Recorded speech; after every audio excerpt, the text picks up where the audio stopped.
The most important part about being a safe driver is being prepared for anything. One situation that can happen to any driver is a flat tire. Now the first thing you want to do is get your car to a safe, flat area.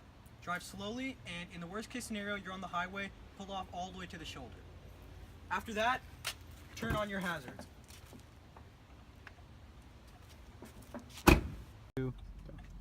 An important thing to remember before changing your tire is to turn on your parking brake.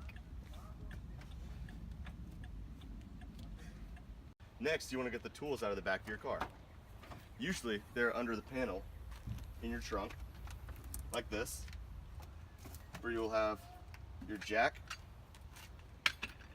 and other various tools to use that jack. Alongside that, there should be some blocks to put behind the tire that you're going to be changing. Put behind the tire diagonal, the one you're changing. So if you're changing the front right tire, you're going to want to put this behind the back left tire. And if you don't have one of those blocks, you can use any other bulky object, like a rock or a toolbox like this.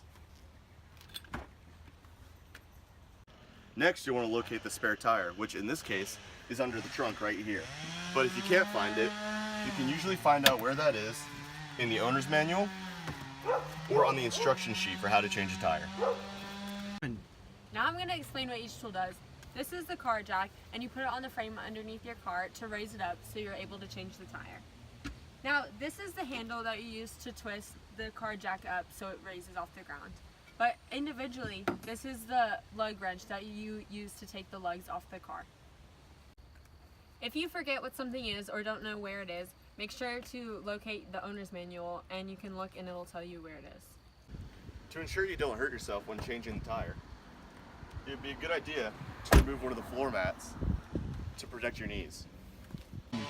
Before you actually lift the car, connect the wrench to the lug nut. And now, if you're unable to move the wrench, you can use your body weight to get it to go down. Now repeat that step for all 5 lug nuts.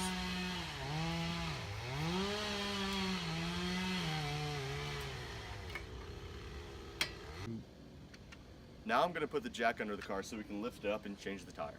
Many cars like this one have a marking where you should put the jack. But in any situation, you need to put the jack on the frame of the car, not the body of the car, in order to prevent any damage. Alright, so the frame of the car is this metal spot right here. On this car, there is a marking right here, this little diamond, that shows you where you need to put the jack. So first, you'll position the jack under the car at that spot. Next, lift it to adjust it to the correct position. Next, attach the hook to the screw on the jack and connect the part of the handle that you can rotate. Start twisting. Be careful to avoid hitting yourself with the lever while twisting it. Make sure there's enough space between the ground and the tire so that the tire can rotate. Now that the tire is up, you can remove the lug nuts.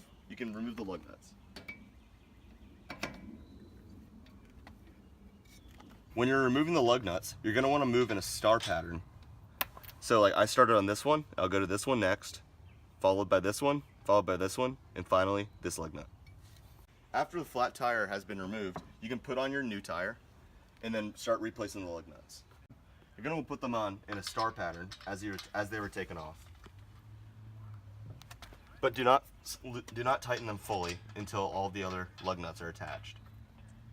The next step is to lower your car. Now, if your tire looks like the rest of them, then you're fine, like this one. However, if you have a dummy tire, which is thinner, but just as big, then you need to go to your local auto shop and get the new tire that fits with the rest of them, because that one only works for about 50 miles. The tire's on the ground, you should be able to use friction in your favor and tighten the lug nuts completely and put all the parts away. Your tire's on.